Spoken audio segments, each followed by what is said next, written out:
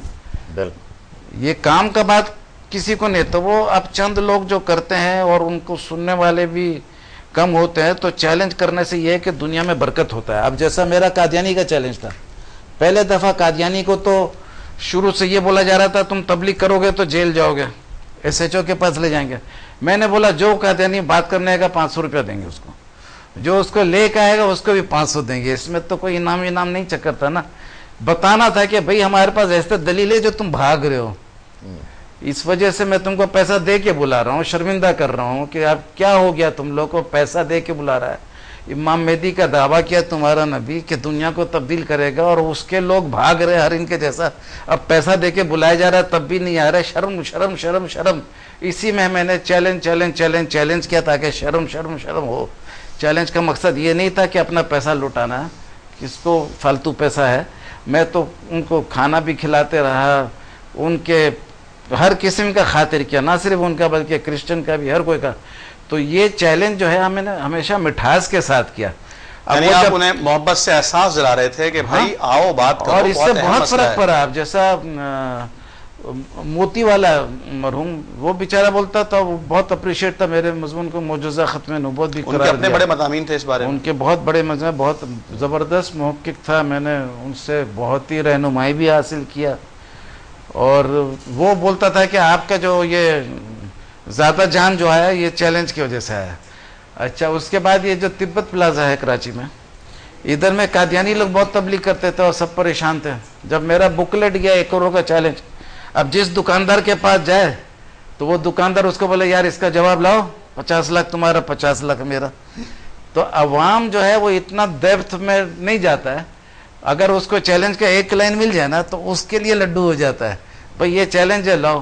اب اچھے لوگ میرے کو بولے چیلنج مت کرو، لیکن بہت لوگ اس کو اپریشیٹ بھی کیے، کیونکہ میرا چیلنج کا مقصد یہ نہیں ہوتا ہے کہ وہ شہرت ورت. میں نے جب قادیانی والا مضمون لکھا تھا 82 میں، سب کو بھیجا تھا پرنٹ کرنے، میں نے آرٹیکل میں بھی اپنا نام نہیں دیا تھا، اور جو کورنگ لیٹر میں دیا تھا اس کا ابھی تک ثبوت میرے پاس ہے، کیونکہ دھپا لگ گیا پرانا ہونے سے نا، 30 سال ہو جائے تو اس پہ دھپا لگ جاتا ہے، تقریباً 30 سال. تو اس میں نے یہ لکھا تھا کہ اپنا نام نہیں لکھا تھا، اور لیٹر میں لکھا تھا یہ اللہ کے فضل سے مضمون ہے، میرے کو نام نہیں چاہیے، بغیر نام کے چھاپو.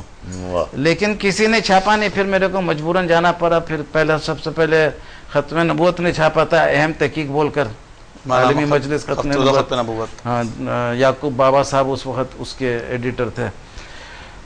اور اس کے بعد پھر جسارت اخبار میں چھپا تھا، مرحوم صلاح الدین صاحب شہید رحمۃ اللہ علیہ، وہ بولے تھے یار اس موضوع پہ تو بہت لکھا پڑھی ہو گیا. میں نے بولا صلاح الدین بھائی پہلی ملاقات تھی، 5 منٹ صرف سن لیجئے، یہ تحقیقی مضمون ہے، اگر آپ کو پسند آئے تو چھاپیے گا ورنہ مت چھاپیے گا. بولا اچھا بھائی سنو، تو 2-3 منٹ سنا، بولا اچھا دیجئے میں چھاپ دوں گا. ان کو سمجھ میں آ گیا کہ یہ برسوں سے جو چھاپ رہے اس سے ہٹ کے ہی ہے، کیونکہ مرزا غلام احمد کا چیلنج تھا دنیا کو. 85 سال بعد اللہ کے فضل سے میرے ذریعے جواب آیا. اب اس جواب میں اگر لوگ اس کو ٹھنڈا رکھے تو میں اس کو چیلنج کر کے اللہ کے فضل سے یہ چیلنج کے ذریعے اتنا دور پہنچا کہ الفضل میں بھی اس کا جواب آیا، پھر مبالہ بھی ہوا، اور شیطان کے چیلے میں اس کو اپنا ایمان بنا لیا قادیانیوں نے. تو اب ایسے مضمون میں اگر میں نے چیلنج دیا تو کون سا خراب بات ہے. یہ تو شروع میں تو چیلنج دیا بھی نہیں تھا آپ نے. 9 سال بعد یار، 9 سال بعد، وہ بھی الماری میں رکھا ہوتا. کاظمی بھائی ہمارے دوست ہیں، وہ بولے لاؤ میں اس کو کمپوز کرتا ہوں، کمپیوٹر میں کمپوز کے سب کچھ کیا. اس کے بعد میں اعتکاف میں تھا، وہیں آتے تو سیکریٹری بھی تھے مسجد کے. تو وہ پھر میں نے ان کو بولا یار 50,000 کا اس میں چیلنج ڈال دو. تو بولے اگر جواب آ گیا، میں نے بولا آپ فکر مت کرو میں دوں گا. تو وہ پھر ایسا ابتدا ہوا. 50,000 سے پھر میں مسجد میں جا کے کیا. خالی پیسے سے چیلنج نہیں کیا، میں ایک دم ان کے گیٹ پہ جا کے ڈسٹریبیوٹ کیا جمعہ کے نماز میں. پھر ان کے آمدی ہال کے اندر جا کے تبلیغ کیا. اور کافی دنوں کیا، کافی لوگوں کے ساتھ کیا ان کو مزہ ہے. پھر ان کے گھروں میں جاتے تھے، ان کو اپنے گھر میں بلاتے تھے، کھانا کھلاتے تھے. اور یہ 1 کروڑ کا برکت یہ ہوا کہ ایک قادیانی کا میت میں گئے تھے، کیونکہ میں ہر موقع کا تلاش کرتا تھا، میت ہو جو بھی ہو جاؤ بھائی اپنا گپ شپ تو ہوگا. تو زکریا جو فوت ہو گیا ہے اس نے احمد بخش چنّا کو بتایا کہ یہ جو سامنے ہے یہ الیاس ستار جو 1 کروڑ کا چیلنج دیا ہے. تو وہ احمد بخش چنّا وہاں میرے پاس آیا، کروڑ کے برکت سے آیا، اور پھر وہ ایمان کا کروڑ پتی بن گیا. واہ. کہ وہ بھی قادیانیت چھوڑ کے اسلام قبول کر لیا. کس عمر میں انہوں نے اسلام قبول کیا تھا؟ 55 سال رہ کے کیا 83 پتہ نہیں ایسے 77 یاد نہیں آ رہا میرے کو، لیکن 80 برس کے اس وقت تھے جب ان کا 95 96 ہوگا سن. ڈیٹ یاد ہے 21 اکتوبر. 80 برس تقریباً ان کی عمر تھی اس وقت. تقریباً 80 سال. 55 سال وہ عیسائی رہ چکے تھے اور مبلغ تھے. عیسائی نہیں رکھے تھے، سوری قادیانی رہ چکے تھے اور بڑے مبلغ تھے اس کے. ہاں 6-7 تو اس کا دعویٰ تھا کہ 6-7 کو بنایا قادیانی. اور اس کے بعد بہت لوگ قادیانی مسلمان بنے. امریکہ میں بھی ویب سائٹ کا وہ مضمون پڑھ کے مسلمان بن گیا. تو چیلنج سے میرے خیال سے فائدہ ہوا. چیلنج کا مقصد صرف یہ ہے کہ شرم دلانا کہ تمہارے پاس جواب نہیں. یہ آدمی شرم کی جگہ ایک لفظ لگا دیں، احساس دلانا. زیادہ اچھا لفظ لگ رہا ہے مجھے. وہ شرم سے زیادہ اچھا لفظ ہے احساس دلانا. شیم پہ کوئی شرم پہ چیلنج نہیں ہے. محبت کے لیے جو ہے احساس دلانے کے لیے خدا کے واسطے آ جاؤ، آپ احساس کر دو اس کو. بہت خوب. تو میرا خیال ہے کہ بہت اچھی اس حوالے سے گفتگو ہوئی اور آپ نے اس میں ایک قرآن کا بھی اضافہ کیا. پھر آپ نے لعنت اللہ علی الکاذبین، قرآن کا اسلوب بیان ہے. حالانکہ قرآن سے زیادہ رحمت کی کتاب کوئی نہیں ہو سکتی، اس سے زیادہ محبت کی کتاب بھی کوئی نہیں ہو سکتی کہ وہ تمام انسانوں کو مخاطب کرتی یا ایھا الناس کہہ کر. اللہ سے آپ سے پوچھنا چاہوں گا میں، آپ سیرت کے ماشاءاللہ مصنف بھی ہیں، کتابیں بھی لکھی ہیں آپ نے، اور سیرت طیبہ تو ایسا موضوع ہے جس پر ہم سب مل کر بھی لکھیں تو بھی اس کا نہ حق ادا کر سکتے ہیں، نہ اس میں وہ جان ڈال سکتے ہیں جو نبی کریم صلی اللہ علیہ وسلم نے اپنی سیرت عملی طور پر جو صحابہ کرام دیکھ کر اسے حاصل کر رہے تھے. اور اس کا ایک ہلکا سا پرتو بھی اگر پڑ جائے امت مسلمہ پر تو میں سمجھتا ہوں کہ انشاءاللہ ہماری اصلاح ہو جائے گی. لیکن میں یہ کہنا چاہوں گا کہ جب ہم سیرت پہ بات کرتے ہیں، سیرت کی کتاب پڑھتے ہیں، لکھتے ہیں، اس موضوع پر سنتے ہیں، تو اس کا ہمارے عملی جو ہماری زندگی ہے اس پر کیوں نہیں اس کا اثر پڑتا، یا اس کی تصویر ہمیں یا جھلک ہمیں اپنی عملی زندگی میں نظر کیوں نہیں آتی.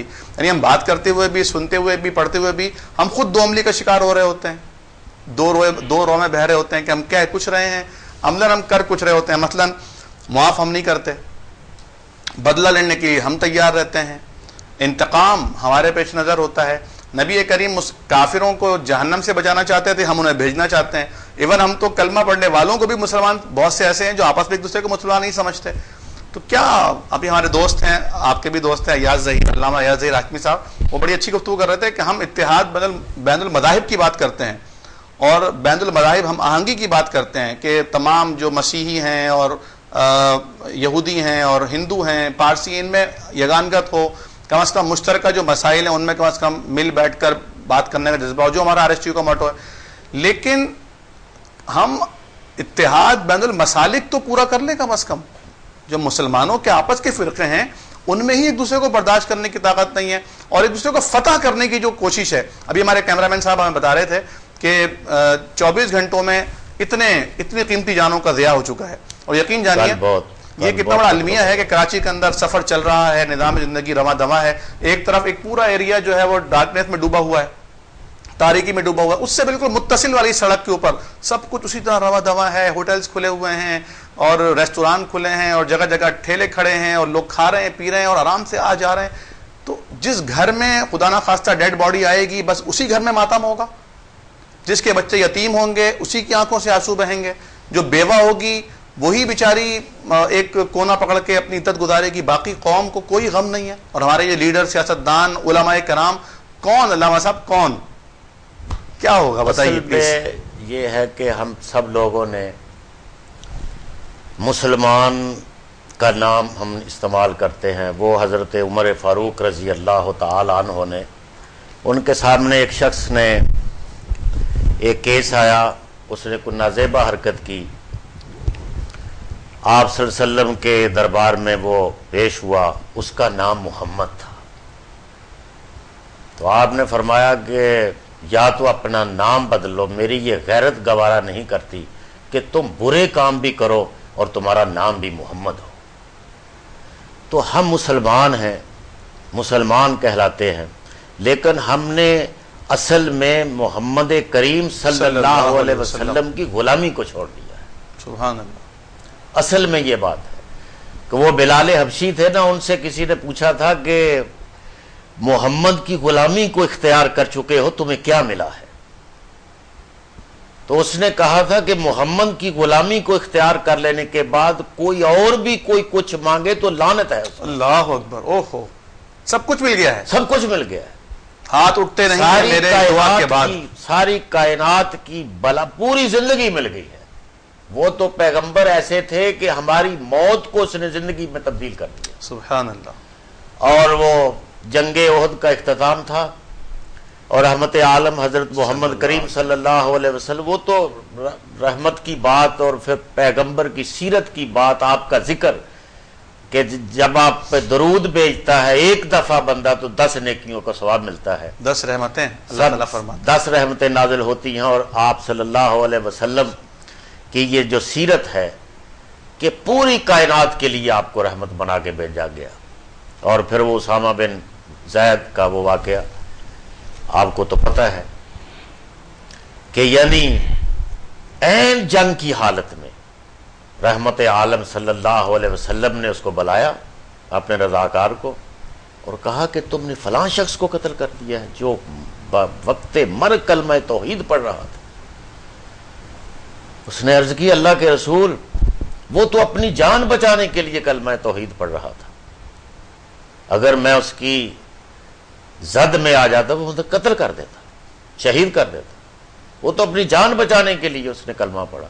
آپ صلی اللہ علیہ وسلم نے بڑی رقت امیز لہجے میں فرمایا کہ کیا تو نے اس کا دل چیر کے دیکھ لیا تھا؟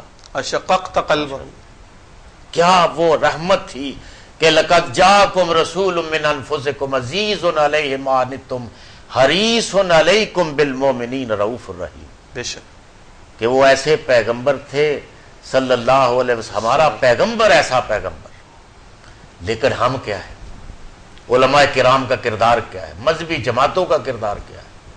کہ پوری قوم، کراچی کو دیکھیں کہ کل ہی میرا خیال 20 مسلمان شہید کر دیے، 27، آپ اندازہ کریں کہ وہ اسلام جو امن و سلامتی کا دین تھا، وہ پیغمبر جو ساری کائنات کے لیے پیغمبر امن تھا، اس کی امت، اس کا یہ حال ہے کہ قتل و غارت ہو رہی ہے اور پھر کسی کو کوئی بات نہیں سنتا۔